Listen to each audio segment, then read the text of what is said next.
In London's high society, where every smile hides a secret, a young heiress is found dead hours before her grand engagement. The scandal is loud, but Poirot knows it's only the beginning. A grandmother's worry the afternoon sun cast a gentle glow over Mayfair as Poirot and I lighted from the taxi outside the Winslow townhouse. The stately Victorian residence stood proud, its ivy-draped walls and tall windows radiating an air of refined elegance. The distant hum of London streets was softened here, lending the place a serene, almost timeless quality. Quite a handsome house, wouldn't you say, Poirot? I ventured, tipping my hat slightly as I took in the scene. Pooh's sharp eyes flicked over the facade. We Hastings a home of distinction, and I wager one with tales to tell. The butler ushered us inside with practiced grace, guiding us through a marble-floored foyer and up a grand staircase. The interior was a blend of opulence and warmth, polished with plush carpets and family portraits lining the walls. It felt lived, and a testament to generations of care. We entered the drawing room, where Lady Margaret Winslow awaited. She rose to greet us, a striking woman with silver hair coiled neatly atop her head and a posture that spoke of both dignity and resilience. Her blue eyes, though piercing, softened as they met ours, revealing a well of affection beneath her composed exterior. "Monsieur Poirot," she said, her voice steady yet rich with warmth. "Thank you for coming." "And this is Captain Hastings, my associate," Poirot replied with a courteous bow. I inclined my head. "A pleasure, Lady Margaret. Please do sit," she said, gesturing to two armchairs. By a crackling fire the room was adorned with velvet drapes and a grand piano, but my gaze lingered on a portrait above the mantel. A young man with a bright, mischievous smile. Poirot settled into his chair, hands clasped neatly. "Madame Pretel, what brings such urgency to your summons?" Lady Margaret's hands tightened briefly before she spoke, her eyes drifting to the portrait. "It is my grandson, Edward. He has been missing for 2 weeks. And my heart tells me something is terribly wrong." Missing. Pooh's tone was gentle, encouraging her to continue. "Yes," she said, nodding, "the police have been informed, but they brush it off as a young man's whim. Some lark he'll tire of soon enough. But Edward is not so thoughtless. He would never leave me to fret like this." Pooh leaned forward slightly, his voice soft with empathy. "Tell me of Edward, madam. What sort of young man is he to you?" A tender smile curved her lips, though her eyes shimmered with unshed tears. "Edward is 25, a darling of society, charming, kind, and full of spirit. I've helped raise him since he was a boy. You see, after his parents were taken from us, he was such a lively child, always dashing about, inventing grand adventures. Once, when he was perhaps 7, he climbed the oak in the garden and declared himself king of a hidden realm. I found him there perched like a little monarch, and he beamed at me, saying, 'Grandma, I've saved a throne for you.'" She paused, her smile fading as she gazed at the portrait. Those were simpler days, when his adventures were mere games. Now his silence, it is as though that spirited boy has vanished, and I fear for what may have become of him. Her voice trembled slightly, the warmth of the memory giving way to the chill of her present worry. "He's not without his troubles. Talk of gambling, debts, a romance some call unwise, but he is my dearest treasure." His silence, now it cuts me deeply. I felt a swell of sympathy. For her it was plain to see how much she'd shaped Edward's life, and how fiercely she loved him still. "When did you last see him?" Poirot asked, his tone soothing yet precise. "At a gala 2 weeks ago at the Dorchester Hotel," she replied. "He seemed distracted, though he tried to hide it. He left early, mentioning a meeting with someone, and the next day." She reached into her sleeve and produced a folded note. "This arrived." Poirot unfolded the paper with care, and I peered over his shoulder. The words were scrawled hastily. "Must go away for a while. Don't worry." Signed. He studied it a moment before murmuring, "Most curious. This is all he left you?" "Yes," she said, her voice quavering. "It's not like him at all. He knows how I worry. Ever since he was small we've shared everything he'd call or write properly. If he could, I've been more than his grandmother. I've been his guide, his confidant. This silence frightens me." Miss Poirot's gaze softened, reflecting her evident devotion. "Madam, your bond with him is clear, and it is a beacon that will lead us to him. I shall take this case. But first, might I see his room? There may be hints the police have missed." "Of course," she said, rising with a mix of relief and resolve. She led us upstairs to Edward's chamber, a well-kept space with a broad bed, a cluttered writing desk, and a wardrobe full of tailored suits. A faint Trace of cologne hung in the air, and a novel lay open on the bedside table, a bookmark nestled within. Poirot moved with his usual meticulousness, pausing at the desk to lift a torn scrap. An invitation to the gala ripped unevenly in Turant, he muttered, slipping it into his pocket. What's that, Poirot? I asked, curious. An invitation, Hastings, but torn. Why, I wonder, perhaps he was upset. I suggested, perhaps. Poirot replied, though his tone hinted at deeper thoughts. He then uncovered a photograph beneath a stack of books, a young woman, bold and striking, her smile enigmatic. And this, he mused, holding it up, who might she be? A sweetheart? Maybe, I offered, noting her beauty. Lady Margaret leaned closer, her brow furrowing. That is Eliza Montague, she said, a note of surprise in her voice. I've met her at social gatherings. Charles Montague's wife. But why would Edward hide her photograph? He knows I'm aware of their friendship hidden away. Poirot observed, his eyes narrowing thoughtfully. A secret, perhaps even from you, madam. Lady Margaret's expression tightened.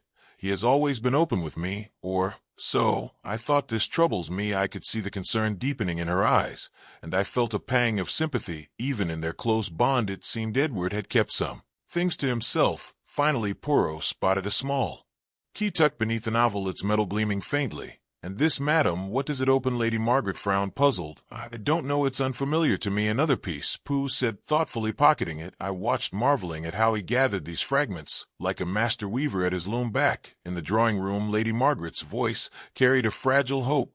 What do you think, Miss Poirot? I think, madam, that there is much beneath the surface. I shall start at the Dorchester, retracing his steps from the Gala. If anything else occurs to you, you will contact me.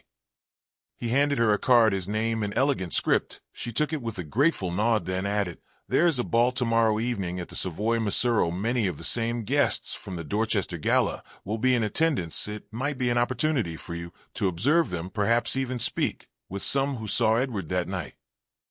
Poirot's eyes gleamed with interest. An excellent suggestion, madam. The social world, it often loosens tongues and reveals much. I shall be there, thank you, she said, her voice steady once more. For the first time in days, I feel a flicker of hope. Poirot smiled gently. Hope is a precious ally, madam, and with Poirot it is well-founded. Au revoir. As we stepped outside, the sun had broken through the clouds, casting a warm light over the street. Edward Winslow's disappearance was a riddle. Gambling debts, a mysterious romance, a curt note, and already Pooh's keen mind was at work. The torn invitation, the hidden photograph of Eliza Montague, the key to clue in his deft hands. As we left the property, I couldn't resist asking, What do you make of it, Poirot? He gave me that familiar enigmatic smile. It is a beginning, Hastings, a thread to tug, but rest assured, mon ami, Poirot will unravel this mystery, and Edward shall be found. I nodded, buoyed by his certainty. With Poirot leading the way, I had every confidence that Lady Margaret's beloved grandson would soon be safe, and their loving bond restored. The Gala's glitter, the Savoy ballroom, sparkled like a jewel beneath the London sky, its crystal chandeliers casting a golden glow across the polished parquet floor. The orchestra's waltzes filled the air, weaving through the rustle of silk gowns and the clink of champagne flutes. It was a scene of pure elegance, a testament to the grandeur of 1930s high society. Yet as I stood beside Poirot, I felt an odd chill, as though the brilliance masked something sinister. Poirot's sharp eyes swept the room, his head tilted slightly in that familiar feline way. A splendid spectacle, Nesper Hastings, he murmured, but beneath the glitter, mon ami, there is a shadow. Do you not feel it? I glanced about, taking in the swirling dancers and the impeccably dressed guests. It's all rather dazzling, I admitted, but I suppose you're right. There's a certain stiffness to it all. He nodded, a faint smile playing on his lips. Primon, in such gatherings the truth hides behind the most polished facades. High society, it is a stage where envy and ambition dance as closely as the waltzers. Come, let us explore this glittering web. We drifted through the crowd, Poirot offering polite nods to those who recognized him. Lady Margaret's suggestion had been apt. Many faces from Edward's last known night at the Dorchester Gala were here, ripe for observation. As we moved, Poirot's gaze fixed on a woman by the grand staircase, her posture rigid as a statue. Lady Beatrice Harrove, he said softly, not a rival for inheritance, Hastings, but for the admiration of the elite. Her envy of Edward's charm is whispered far and wide, a social rivalry where status is the prize. Note her grip on that purse tight, as though it holds her very soul. Lady Beatrice was striking, her silver streaked hair swept high, and her emerald gown shimmering. Her gloved hands clutched her purse with a fierceness that clashed with her cool expression. She turned as we neared, her sharp eyes narrowing. "Monsieur Poirot," she said, her voice crisp as frost. "I hardly expected to find you among the frivolous. Your reputation as a detective is well known, of course. Society does love a good mystery. What brings you here?" Poirot bowed. "Madam, even a detective must occasionally enjoy society's pleasures. And are you finding the evening to your taste?" Her lips thinned as much as one can with Edward Winslow's absence hanging over us. "It's the talk of the season. Naturally, his sudden vanishing. Some say he's fled his debts. Others whisper of darker things, though some seem eager to forget." Her gaze flicked to the dance floor, where laughter rang out. "We a troubling matter," Poirot agreed. "You saw him at the Dorchester, I understand." Her eyes flickered briefly. He was preoccupied, always one for theatrics, that boy theatrics. Poirot's tone was mild, inviting. "More," she waved a dismissive hand. "Debts, dances, such are the dramas of youth. I suspect he's fled to dodge his troubles." "Debts, you say?" Poirot's brows lifted. "You've heard specifics?" "One hears whispers," she replied coolly. "Gambling losses, no doubt. But I'm no tale-bearer, I'm sure." "Natural element," Poirot said with a smile. "Your discretion is most appreciated." As we stepped away, he murmured, "Did a thread to follow, but her reticence. Hastings, it intrigues me." Next we approached Charles Montague, a solitary figure, brooding by the bar, his whiskey glass glinting in the light. His face bore the weight of unspoken grievances, and his dark eyes met ours with a flash of irritation. "Miss Montague," Poirot greeted cheerfully. "I am Poirot, and this is Captain Hastings." Montague grunted. "I know you. Your name's not unknown in these circles. Inspector mentioned you once. What's your business?" "Merely a question." Poirot said, "You spoke with Edward Winslow at the Dorchester." "We a heated exchange, I'm told." Montague's jaw clenched a trifling spat. "Nothing more." Yet it drew eyes. Poirot pressed gently. "Might I know?" "It's cause it's private." Montague snapped, downing his drink. "I have no hand in his vanishing, if that's your game." Poirot raised a hand. "I seek only clarity." "I'm sure Edward's mood that night. How did he seem?" Montague sighed, relenting slightly, rattled, muttering about debts and some romantic nonsense. "I told him to shape up." "Romantic nonsense?" Pooh's voice was soft, with whom Montague's gaze hardened. "I won't say. Ask elsewhere." "Mercy," Poirot said, undeterred. As we moved off, I whispered, "He's hiding something, isn't he?" "We Hastings, a man of secrets and temper." Perhaps our paths soon crossed with Reginald Fairfax and Eliza Montague, an arresting pair. Fairfax, a financier with a dazzling smile, exuded charm, his eyes darting as though tallying the room's worth. Eliza, radiant in pale blue silk, seemed fragile, her laughter brittle, as she glanced nervously toward her husband at the bar. "Monsieur Poirot," Fairfax called, his tone warm. "A pleasure to see you in such fine company. The Savoy does host a splendid affair, does it not?"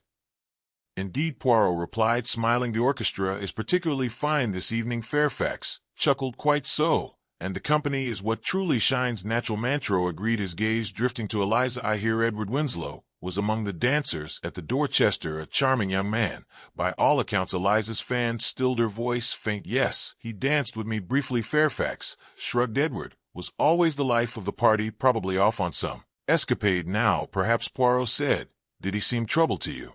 "Monsieur." Fairfax's smile faltered slightly. "Not overly, though." He glanced at Eliza. "He mentioned a debt, but I did not understand if he was owed money, or if he owed money," she said hesitantly. "But he laughed it off." "A debt? To whom?" Pu asked. She shook her head. "He didn't say. Just that it was nothing to worry about." "Typical Edward," Fairfax cut in, his tone dismissive, "always dodging scrapes." Pooh smiled. "Mercy, both of you, your insights are most helpful." As we walked away, he mused, "Dead again, Hastings." And Eliza's unease, it speaks volumes. The evening unfolded with Poirot weaving through the crowd, his ears attuned to the murmurs of the elite. Near a cluster of potted palms, he paused, overhearing a woman in a feathered hat whisper to her companion, "Edward's debts are no secret, darling. They say he owes half the clubs in London, and that affair with Eliza Charles is livid, I hear." Poirot's eyes gleamed as he caught my gaze. "Gossip, Hastings, it is the lifeblood of society, and often the key to truth." Later, as we circled the room, Poirot's attention was drawn to Reginald Fairfax. Once more, he stood near a shadowed table, speaking in low tones to a stranger. Fairfax's hands trembled slightly, and he cast furtive glances around the room, his polished charm faltering. Their exchange was brief, and as Fairfax turned away, his posture betrayed attention that piqued Poirot's interest. Poirot's gaze sharpened, his acute sensitivity to human behavior. Noting every detail, most intriguing Hastings, he said softly. Monsieur Fairfax's nervousness, it is a sign perhaps of guilt or fear. Observe the tremor in his hands, the secretive nature of his exchange. This is not the confidence of an innocent man. Who was he speaking to? I asked, my curiosity rising. Pooh's eyes narrowed thoughtfully. That, mon ami, is a question worth pursuing. A man so unsettled in such a setting, he hides something, and we must discover what. The orchestra swelled, but Poirot's attention remained fixed on the suspects. Lady Beatrix's icy poise, Charles's brooding silence, Fairfax's strange charm, and Eliza's fragile grace. There's much yet veiled, he said softly, but the little gray cells, they are at work. I nodded, sensing the depth of the mystery. The Gala's glitter shone bright, but its shadows held secrets Poirot was determined to unveil.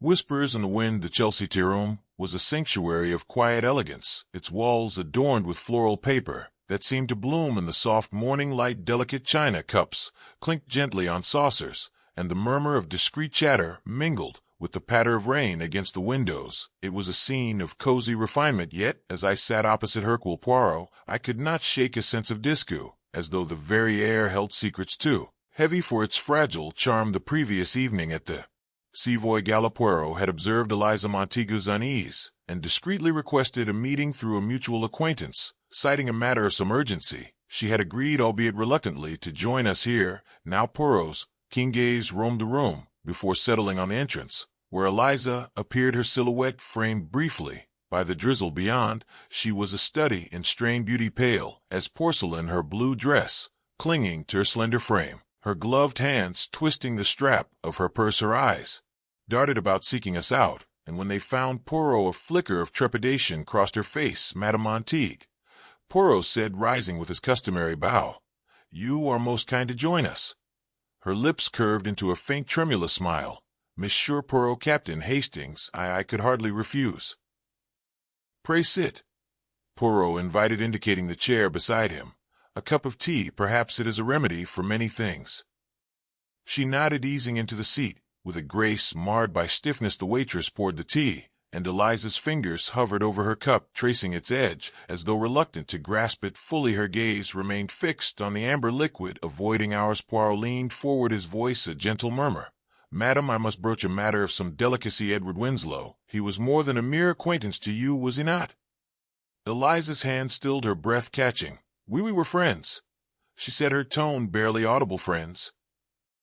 Poirot echoed, his eyes never leaving her. And yet the whispers of society suggest a deeper connection.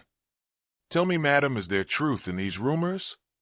Her flush deepened, and she glanced aside, her voice quivering. I cannot deny it. We were involved for a time, but it was a mistake, a fleeting foolishness. I assure you, monsieur, I played no part in his disappearance. Poirot's expression softened, though his scrutiny remained sharp. I do not accuse, madam. I seek only to understand. When did you last see him? At the Dorchester Gala, she replied, her fingers tightening on the cup. We danced once. He seemed distracted.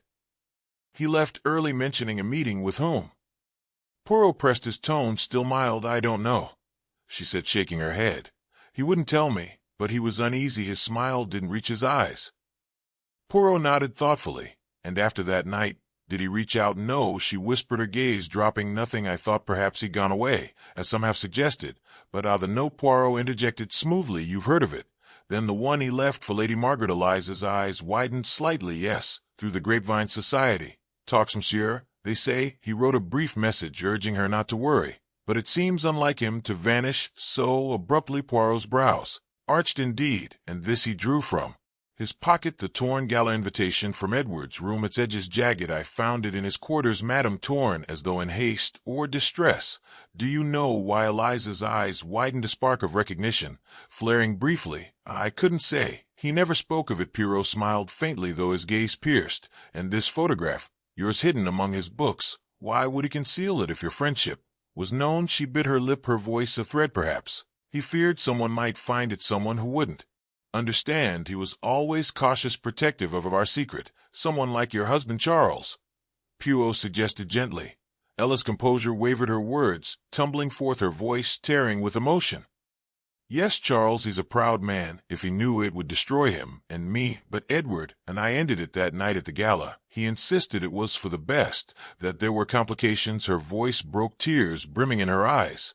He was the one who wanted to stop to protect us both. I didn't understand at first, but he was adamant. He said it was too dangerous to continue. Complications. Poirot's tone was coaxing. Of what sort? He wouldn't explain, she said, her voice trembling, but he was afraid. I saw it in his eyes. He kept glancing about as though shadowed. It was as if he knew something was coming, something he couldn't escape. Poirot's fingers steepled, his interest sharpening. Did you notice anyone unusual that evening? She hesitated, then nodded faintly. There was a man near the cloakroom, tall, dark-haired, with a scar on his cheek. Edward stiffened when their eyes met, and the man gave him a look that chilled me. Edward brushed it off when I asked, but I could tell he was shaken. Most intriguing, Poirot murmured a description worth noting. And speaking of financial matters, madam, did Edward ever discuss debts or pressures related to money? She dabbed her eyes, hesitating. Regarding our exchange last night, I want to set things straight. I don't believe Edward ever owed money to anyone. There were some gambling debts once, but he assured me they were repaid in full. Any talk of debts beyond that is mere gossip, nothing more. She paused, her voice softening as she recalled a memory. Now that I think of it, though he did mention in passing that certain individuals owed money to his grandmother, he seemed deeply troubled by it, though he never named them. To whom did he refer? Poirot inquired. He didn't specify, she replied, her voice dropping to a whisper, yet I sensed it troubled him deeply. And I once saw him in a tense argument with Reginald Fairfax at a dinner a few weeks ago. It appeared to concern financial discrepancies, and Edward was visibly unsettled. Fairfax, Poirot repeated, his eyes glinting. The financier, a name that begins to echo. He paused, his mind turning inward. Most curious, this mention of Fairfax and debts, when only last night at the gala I observed his trembling hands and furtive glances during that secretive exchange with a stranger. A man so nervous hides a burden. A puzzle begins to form. Eliza's hand shook as she lifted her cup, the tea untouched. Please, Morrow, find him. I fear something dreadful has happened. I shall endeavor to do so, Pooh assured her, his tone firm yet kind. One final question, madam. A small silver key was found in his room. Do you know its purpose? She frowned, puzzled. A key? No, I have no idea. Very well, Poirot said, rising. You have been most forthcoming. If anything further occurs to you, you will inform me, of course, she said, steadying herself.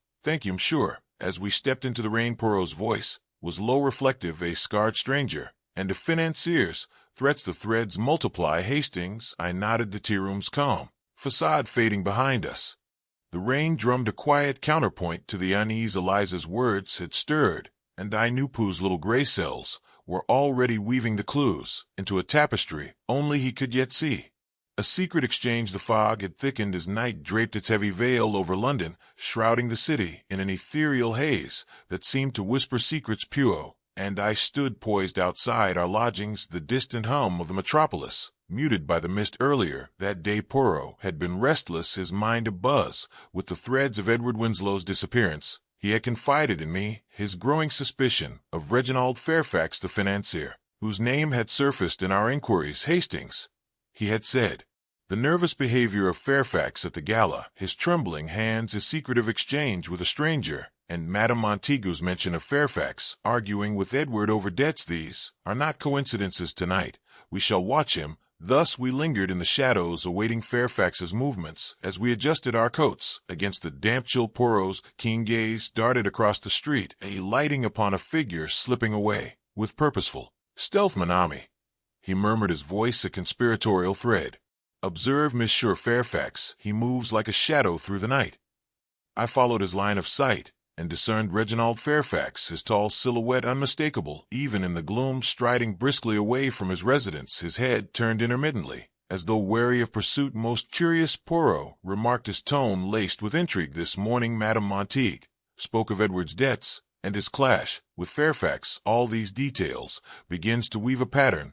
Why does he venture out now under cover of night? A thrill coursed through me. Shall we follow Poirot? Precisamo, he replied, his eyes glinting with resolve. The little gray cells, they sense a thread begging to be unraveled. Come, Hastings, let us pursue this enigma. We embarked upon our clandestine chase, maintaining a cautious distance, as Fairfax, with through the fog-laden streets the shift From Mayfair's refined elegance to Soho's gritty allure was palpable. The air grew dense with cold smoke, and the faint wail of jazz drifted from unseen haunts. Gas lamps flickered like weary guardians, their light devoured by the mist casting the narrow byways in an eerie luminescence. Fairfax navigated with the assurance of one well acquainted with these shadowed paths, his steps firm upon the uneven cobblestones. We trailed him, ducking into doorways or pausing behind carts. Whenever his gaze swept back, my pulse quickened with the excitement of the pursuit.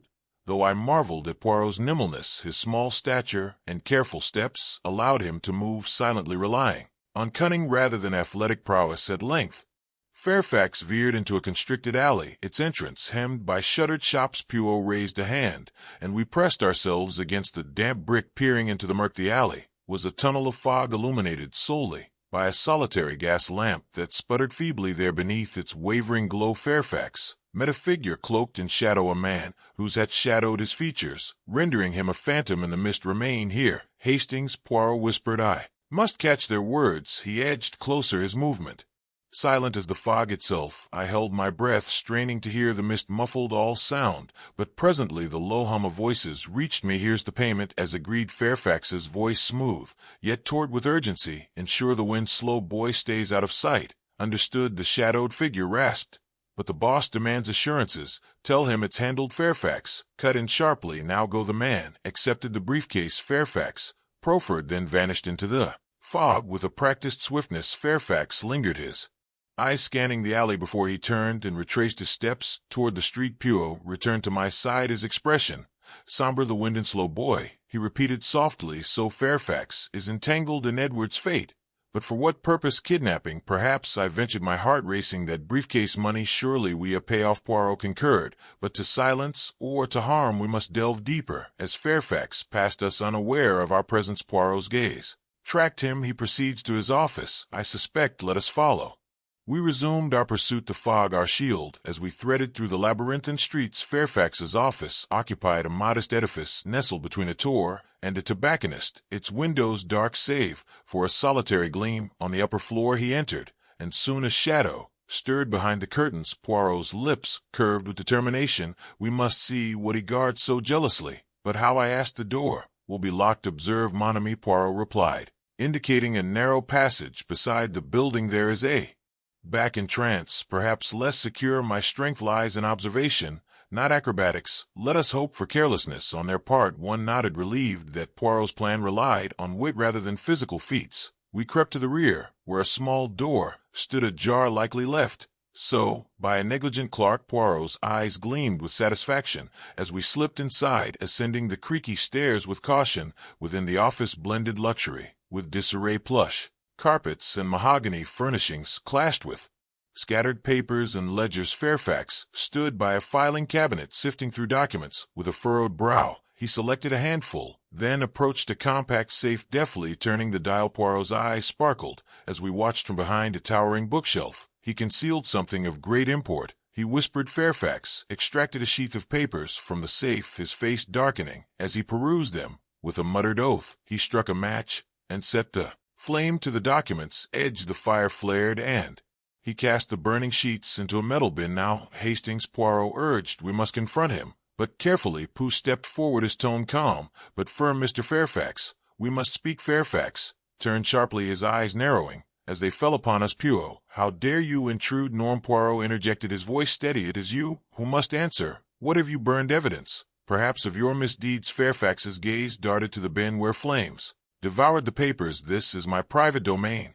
You've no right au contra, Poirot retorted, advancing. When it pertains to Edward Winslow's fate, I have every right. At Edward's name, Fairfax's composure wavered. I know nothing of that. No. Poirot's stare was unrelenting. Then, why did you pay a man in Soho to keep the Winslow boy hidden? Fairfax blanched, his mouth working soundlessly. Poirot pressed forward, his voice sharp.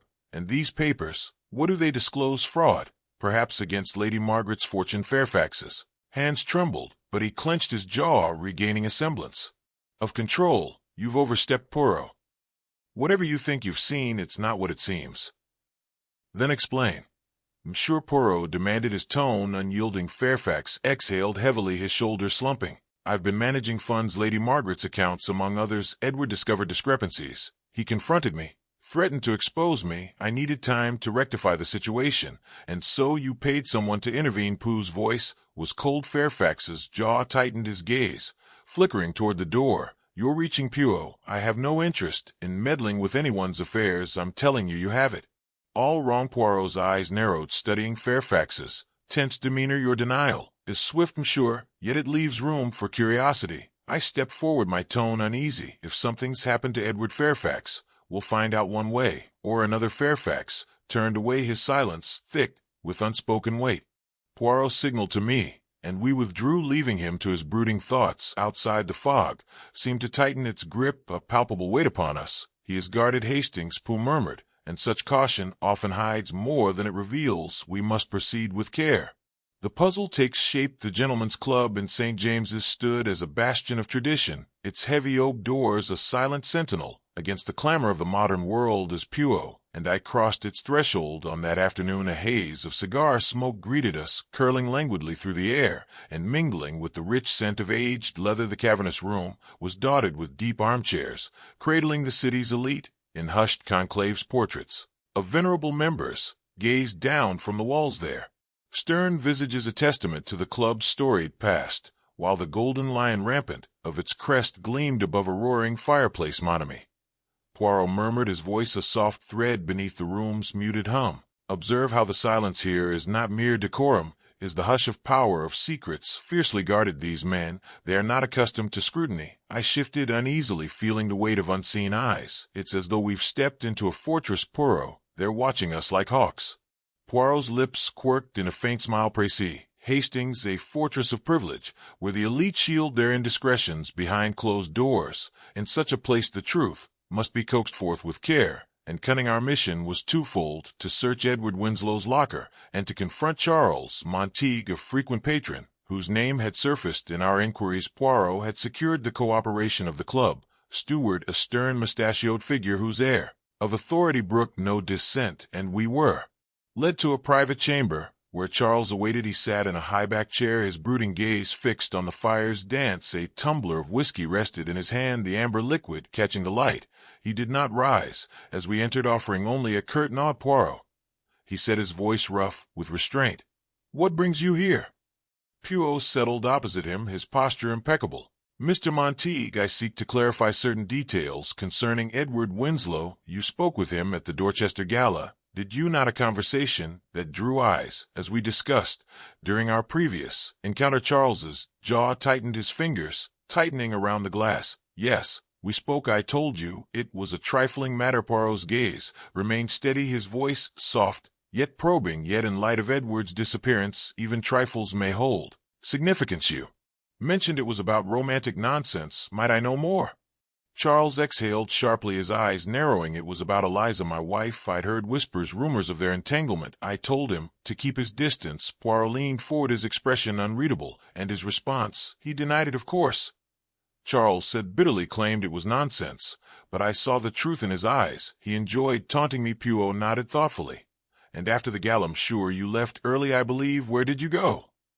Charles' face hardened, his voice clipped. "I went home. My staff can confirm I was there by midnight." "Indeed," Poirot said, his tone neutral. "Yet I have spoken with them, and their tales do not align. Some recall your presence, others insist you were not seen until morning. A curious discrepancy. None." Poirot's statement was a calculated bluff, designed to unsettle Charles and observe his reaction, though he had not yet spoken to the staff. Charles's hands clenched, his knuckles widening. "There, mistaken or muddled. I was home, I tell you. I have no reason to lie." Poirot's fingers steepled, his expression calm. "The truth, monsieur, is a fragile thing. It does not bend to haste or temper. You swear you played no part in his disappearance?" Charles's voice rose, edged with frustration. "I swear it. Whatever happened to him, it's not on my head." Poirot rose with a nod. "For now, I shall accept your word." "Merci, Monsieur Montague."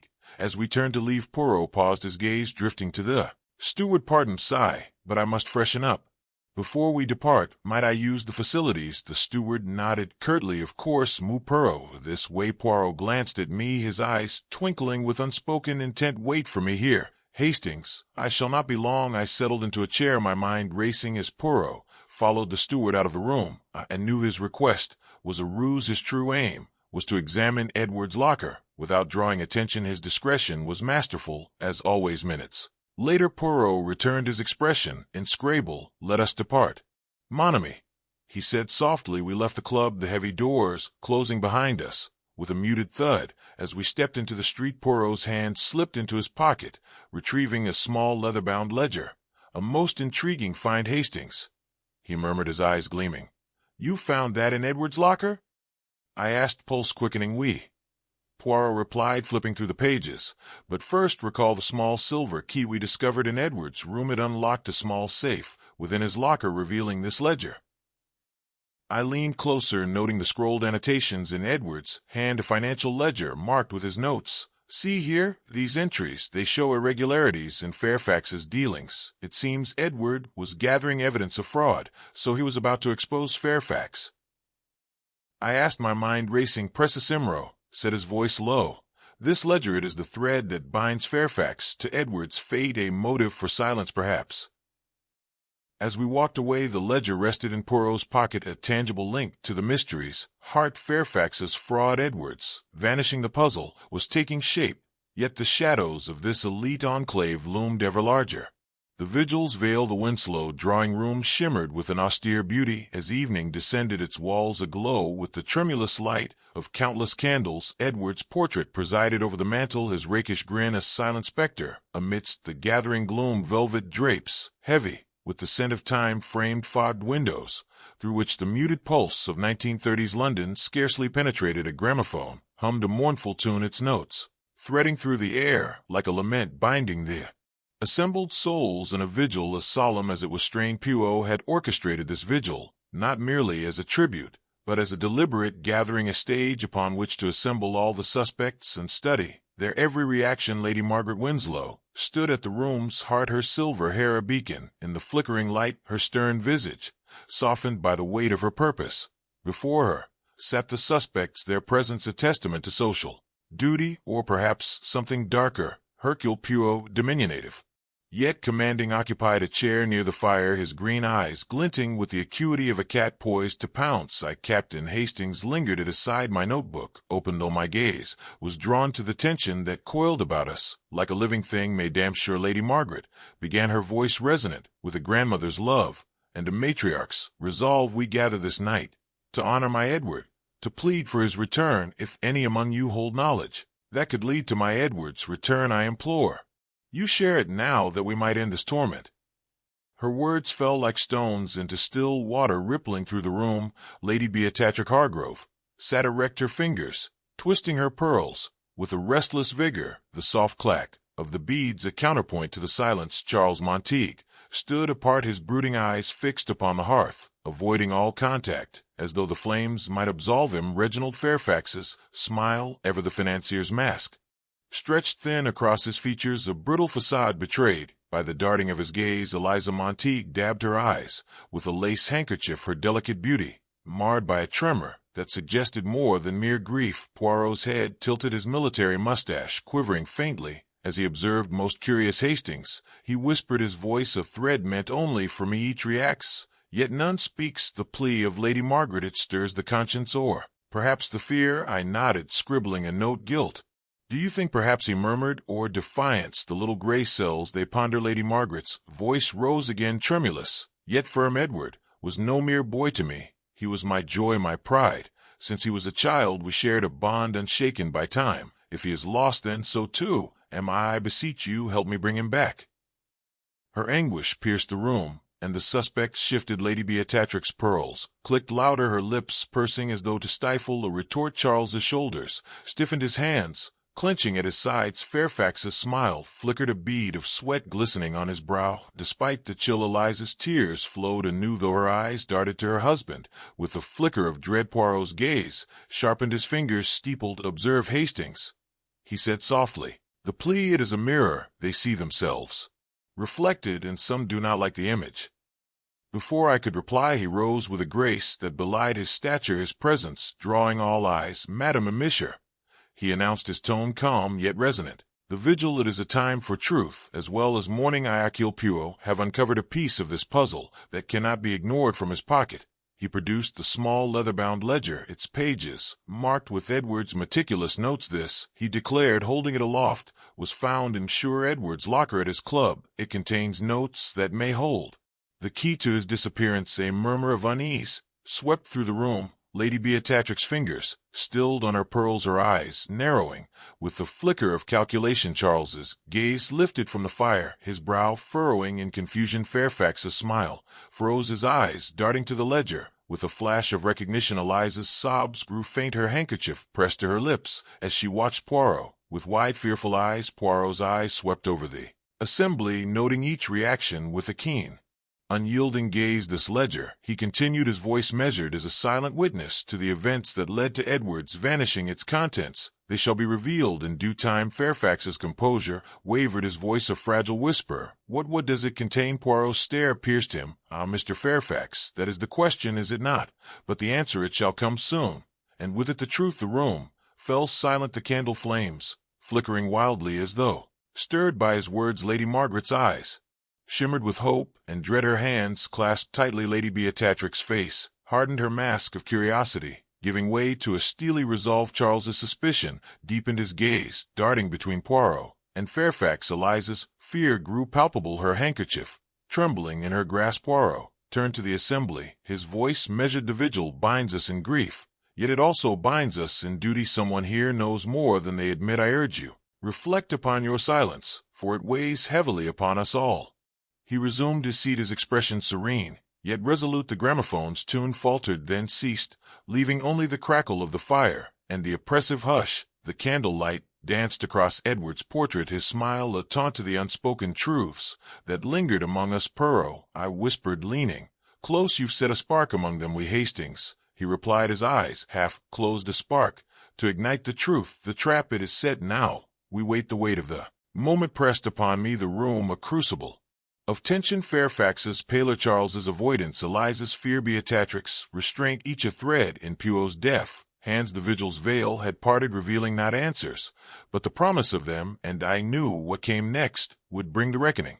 The truth unveiled. The Winslow drawing-room, bathed in the tremulous glow of candlelight, had transformed from a haven of elegance into a stage for a most somber drama. The vigil, now at its peak, held the assembled company in a grip of tension as palpable as the fog that pressed against the windows. The fire in the hearth crackled, casting fitful shadows across the anxious faces of the suspects, each a player in the unfolding tableau. Hercule Poirot stood at the room's heart, his diminutive frame radiating an authority that silenced the murmur of the gramophone. Now stilled. Madame Poirot began, his voice a measured cadence that sliced through the heavy air. The hour has come to lift the veil from this mystery. Edward Winslow, a young man of promise, has been lost to us, but not, I assure you, beyond recall. Tonight the truth shall be unveiled. He paused, his green eyes sweeping over the gathering. Lady Margaret Winslow sat near the fire, her hands clasped tightly, her stern features softened by a grandmother's hope. The suspects, Lady Beatrice, Harrove, Charles Montague, Reginald Fairfax, and Eliza Montague, formed a tense semicircle, their expressions a gallery of unease. The firelight danced upon Lady Beatrix's pearls, Charles's brooding countenance, Fairfax's strained smile, and Eliza's tear-streaked cheeks. Poirot produced the leather-bound ledger from his pocket, its worn edges a testament to its secrets. This May is the key found in Edward's locker at his club. It bears his notes that reveal a fraud most cunning, orchestrated by one among you. A gasp rippled through the room. Fairfax's smile faltered, his eyes narrowing as he leaned forward. What nonsense is this, Poirot? He demanded, his voice a brittle thread. Nonsense, Mr. Fairfax. Poirot's tone was calm, yet edged with steel. No, it is fact. The ledger details discrepancies in the accounts. You managed funds siphoned from Lady Margaret's fortune and others. Edward, he discovered this parrot, did he not? And you, fearing exposure, resolved to silence him, but not by death. Messamy, no, Fairfax is a man of strategy. He chose to kidnap Edward, to keep him alive, for he needed to know the extent of Edward's knowledge, and whether he had shared it with others. Only then could he determine how to proceed. Fairfax's face drained of color, his hands gripping the arms of his chair. Preposterous. I've done no such thing. Poirot's gaze was unrelenting. But the evidence, it speaks. The secret exchange I witnessed in Soho, your payment to a shadowed figure, with words of keeping the Winslow boy out of sight, and this ledger, with its damning annotations, all point to you, Massey, as the mastermind of his kidnapping. Lady Margaret's voice broke the silence. Trembling with emotion, kidnapping Edward he is. Alive, we, Madame Poirot replied, his tone softening. Held captive in a warehouse owned by Monsieur Fairfax on the city's edge. Even now, Inspector prepares to raid this place and bring Edward home. Fairfax's composure shattered, his voice a desperate rasp. You've no proof, this is conjecture. No, Poirot countered, his voice rising with quiet triumph. The proof, it is here in the ledger and the testimonies of those who saw you in the very warehouse where Edward languishes. But you did not act alone, did you? He turned his eyes, locking onto Lady Beatrice. Her rover fingers stilled on her pearls, her face a mask of icy resolve. Madame Hargrove, Poirot said you two played your part. A rival, he consumed by envy of Edward's rising star among the elite. Your status, your place in these aristocratic circles, it was threatened by his prominence, was it not? Lady Beatrix's lips thinned, her voice sharp. What do you imply, Monsieur Poirot?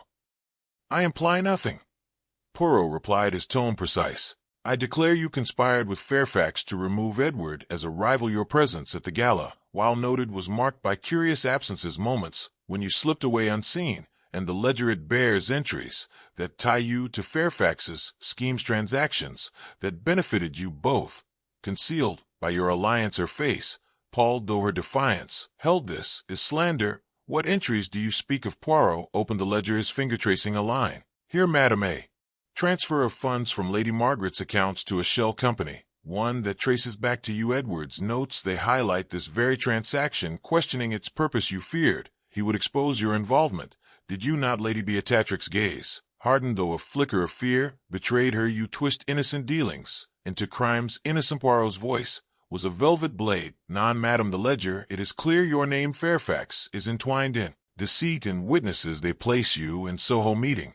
Fairfax, in shadowed corners, your desperation to cling to status, to eliminate a rival, it drove you to conspire. The room fell silent, the crackle of the fire a stark counterpoint to the chill of revelations. Head sank into his hands, his breath ragged. Lady Beatrix, his defiance, wavered, her hands trembling. Poirot's voice rose, commanding the space. Edward was taken to a warehouse, a grim prison owned by Fairfax, where he faced death until this moment. But justice, it is swift, Inspector, he acts now to free him and apprehend those who guard him. As if summoned by his words, the drawing-room door burst open, and Inspector strode in, followed by two constables, their faces stern with purpose. Poirot, we've got him. Edward, say Fairfax's man, are in custody. Lady Margaret rose, tears streaming down her cheeks. Safe, my Edward? Yes, ma'am.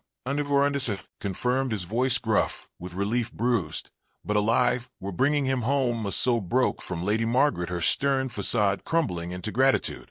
Thank you, Monsieur Poirot, thank you. Poirot bowed slightly, his expression humble. It is my duty, madam, and now the law shall deal with Monsieur Fairfax. He shall be taken into custody, for his crimes are proven beyond doubt. The constables advanced, their boots heavy on the polished floor. Fairfax slumped defeated as they seized his arms. Lady Beatrix's face remained a mask of cold resolve, though her hands trembled. And Madame Hargrove, Poirot continued, he must face the jury for her involvement. The evidence, it is not yet damning, but it is sufficient to warrant scrutiny. The court, it shall decide her fate. Charles and Eliza exchanged glances of relief, their own secrets dwarfed by the night's revelations. Poirot turned to me, his voice low. Hastings, the little gray cells, they triumph. Once more the vigil, it has turned a social ritual into justice's stage. As is the way of our time, I nodded. The fog beyond the windows, seeming to lift with the truth. The fire's warmth was no match for the chill of the crimes laid bare, but in Edward's rescue there was a promise of renewal. Fairfax was led away in custody. Lady Beatrice facing her reckoning, and Poirot's quiet reflection lingering, a testament to the destructive folly beneath high society's sheen. Reputation restored, the Winslow conservatory glowed with the tender light of morning, a haven of glass and green that seemed to defy the shadows of the past week. Sunlight streamed through the tall panes, casting golden patterns upon the tiled floor, while beyond the gardens awoke, with the sparkle of dew on rose petals. Potted ferns and delicate orchids lent a softness to the space, their fronds whispering of nature's quiet persistence. The air carried the faint trill of bird song, a melody that pierced the gloom that had so long enshrouded the Winslow estate. I stood beside Hercule Poirot, my eyes drawn to the serene vista, a stark contrast to the tension of our recent vigil. Poirot, his small hands clasped neatly behind his back, surveyed the scene with a satisfaction that softened his sharp features. His green eyes, ever keen, reflected the light like polished jade. Manami, he said, his voice low and melodic. Is it not remarkable how the light restores what darkness has obscured? A fitting tableau for the end of our little drama. No. Before I could muster a reply, the conservatory door swung open with a gentle creak, admitting Lady Margaret Winslow. Her silver hair gleamed in the sun, a crown of resilience atop her stern yet tender countenance. Behind her, supported by Inspector Japp's steady arm, came Edward Winslow, pale, his dark hair disheveled, yet alive. His weary eyes brightened as they met his grandmother's, and a flicker of his old charm returned to Edward. Lady Margaret's voice, so often a bastion of authority, quivered with raw emotion. She hastened forward, her stern facade dissolving into a relief so profound it seemed to lighten her very step. She drew him into an embrace, her hands trembling as they framed his face. My boy, my dearest boy, you are returned to me. Edward's voice, sorrow from his ordeal, carried a faint smile. Grandmother, I am here. Forgive me for the worry I've caused. Poirot stepped forward, his expression one of quiet triumph. Mr. Edward, it is a pleasure to see you restored to those who cherish you. The little gray cells, they have not failed us. Edward turned to him, gratitude warming his gaze. Poirot, I owe you everything. Thank you for my life. For this moment. Poirot inclined his head, his tone humble yet precise. It is my duty. Sheer justice, it must always prevail. Lady Margaret, her composure regained, though tears lingered in her eyes, faced Poirot with a gratitude that softened her imperious air. Poirot, you have given me back my hard words. Fail me, but know you have my eternal thanks, madam. Poirot replied, his smile gentle. It is your love for Edward that illuminated the path, a bond so true it is a force even the darkest greed cannot extinguish. Edward sank into a wicker chair, his strength ebbing, and Lady Margaret's gaze hardened with resolve. The scandal, she said, her voice firm once more, it must not stain the Winslow name. Edward, you shall go abroad, Paris perhaps, or Geneva, until the whispers fade. We shall call it a respite, a matter of health. Discretion, it is our shield. Edward nodded, his tone resolute despite his fatigue. Yes, grandmother, I'll do as you ask. Poirot's eyes twinkled with approval. A prudent choice, madam. In this England, reputation is a currency dearly guarded. To preserve it, one must sometimes step beyond its borders. Inspector who had lingered near the door, cleared his throat. Poirot, Fairfax is behind bars, and for a long time I'd wager Lady Beatrix Hargrove's involvement is under scrutiny. She'll face the court soon enough. The law's got its teeth in this one. Mercapu said, his tone serene. The culprits, they reap what they have sown. Greed is a poison that corrodes the gloss of society. As departed, Poirot turned to me, his voice a murmur. Hastings, do you not find it poignant beneath the elegance of this world the avarice furs yet here in this light order is restored? I nodded. The warmth of the conservatory enveloping us, it's a relief. Poirot, Edward safe, and the Winslow name endures. He agreed, his gaze drifting to the gardens where the sun climbed higher, a quiet triumph. Mon ami, the tale ends as it should. We took our leave, stepping into the crisp morning air as Lady Margaret and Edward remained within their reunion a private solace. Poirot's step was light, his satisfaction evident in the faint curve of his mustache. The mystery had unraveled, the guilty faced their due, and Hercule, with his inimitable little gray cells, had once more brought clarity to chaos. As dawn breaks over Mayfair, Hercule Poirot's genius restores order to the Winslow legacy. Edward is returned to threads of deceit woven from greed and envy, unraveled by the detective's relentless pursuit. The culprits, once shrouded by high society's sheen, now faced justice, their schemes laid bare, yet the echoes of their ambition linger, a haunting reminder of the fragility beneath grandeur. We hope this mystery has enthralled you, dear listeners. Were you surprised by Poirot's deductions, or did you glimpse the truth before the reveal?